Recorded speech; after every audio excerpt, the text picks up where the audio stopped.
নমস্কার বন্ধুরা, সামন্ত ক্যানভাসে সকল বন্ধুদের স্বাগত। আবার চলে এলাম তোমাদের কাছে দীঘার দ্বিতীয় দিনের ভিডিও নিয়ে। আশা করি তোমরা সবাই ভালো আছো।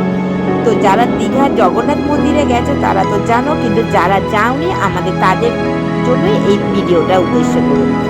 তো জগন্নাথ মন্দির আমরা পুরীতে তো সবাই গেছি কম বেশি, কিন্তু দীঘা জগন্নাথ মন্দিরে অনেকেই এখনো পৌঁছাওনি। দেখতে পাচ্ছ জগন্নাথ মন্দিরটা এতটাই সুন্দর করেছে, মানে অনেকটা জায়গা নিয়ে খুব সুন্দর। কিন্তু আমার ওই জায়গায় একটা জিনিস খুব ভালো লাগলো বন্ধুরা, কারণ রাস্তা তো অনেকটা গরম, কিন্তু এই ভেতরটাতে গরম না লাগে এরকম না কার্পেট বিছিয়ে দিয়েছে জানো তো, এর জন্য অনেকটা মানে পাটা মানে গরমের তাপ থেকে বাঁচিয়েছে। তো যাই হোক, জগন্নাথ দর্শন করতে আসবে কিন্তু কষ্ট সহ্য করতেই হবে, তাই না বন্ধুরা? তো এরকম ঘুরে ঘুরে আমরা সবাই জগন্নাথ মন্দিরটা দেখছি, একটু ফাঁকা ফাঁকা ছিল। তো যেহেতু আমরা মানে অফ সিজনে এসেছি, যাই হোক, তো পুরীর মতন অতটা ভিড় না। এই দেখো, জয় জগন্নাথ, সবাই কিন্তু বলে ওঠো জয় জগন্নাথ।